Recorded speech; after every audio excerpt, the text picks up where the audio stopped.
तमाम लोगों का तहे दिल से शुक्रिया अदा करता हूँ जिन लोगों ने मेरी सेहत के लिए दुआएं की है। आज से कुछ दिन पहले जब मैं गुजरात का इलेक्शन कैंपेन करके लौटा तो उस वक्त के बाद से मेरी तबीयत ख़राब हुई। मैंने कोविड का टेस्ट कराया, पॉजिटिव हुआ और अब पिछले कुछ दिनों से मैं हॉस्पिटल के अंदर एडमिट हूँ। लेकिन अल्हम्दुलिल्लाह आप लोगों की दुआओं की वजह से अब मैं पूरी तरह से रिकवर हो गया हूँ और बस इंतज़ार में हूँ कि डॉक्टर्स का इजाज़त दें।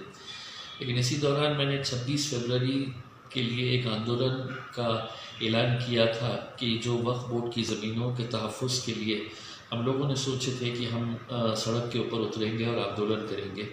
और मैंने ये ऐलान किया था कि जालना रोड की एक जो ज़मीन है जो औरंगाबाद शहर के बड़े बड़े धन्ना सेठों ने इसे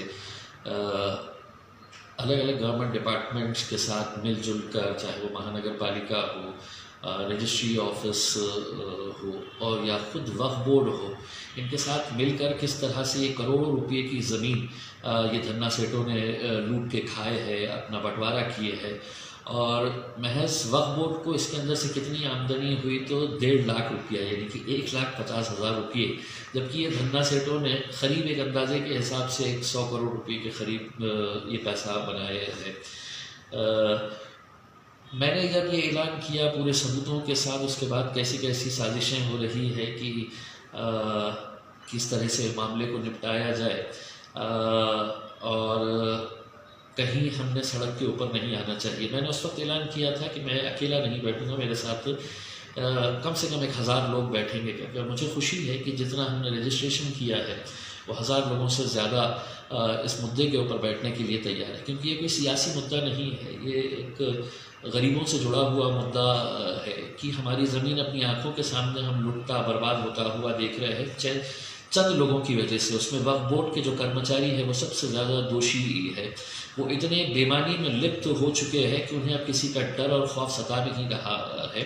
आप सोचिएगा कि जिस ज़मीन के ऊपर करोड़ों रुपये ये धन्ना सेठ कमा रहे हैं, उस वक्फ बोर्ड को महज 1.5 लाख रुपये अगर मिल रहा है तो ये अंदर से कितनी कमाई कर रहे हैं। उसमें चाहे वक्फ बोर्ड के पुराने मेंबर्स हो, वक्फ बोर्ड के पुराने चेयरमैन हो, वक्फ बोर्ड के अधिकारी हो, ये सब इसके अंदर शामिल है। किसी न किसी को तो खड़े रहने की ज़रूरत थी और मैंने सोचा था कि मैं इंशाल्लाह इसकी शुरुआत करूँगा। लेकिन अल्लाह की मसलियत है कि आज के दिन ये आंदोलन हम कर नहीं सकते क्योंकि मैं अभी भी हॉस्पिटल के अंदर एडमिट हूँ। लेकिन मैं तमाम उन नौजवानों को जिन लोगों ने मुझ पर यकीन किया है, मैं आपको यकीन दिलाता हूँ कि आने वाले कुछ दिनों के अंदर हम दोबारा सड़कों के ऊपर उतरेंगे और पूरी ताकत के साथ उतरेंगे। लोग मुझसे ये सवाल करते हैं कि अब आप तो वक्फ बोर्ड के मेंबर बन गए हैं।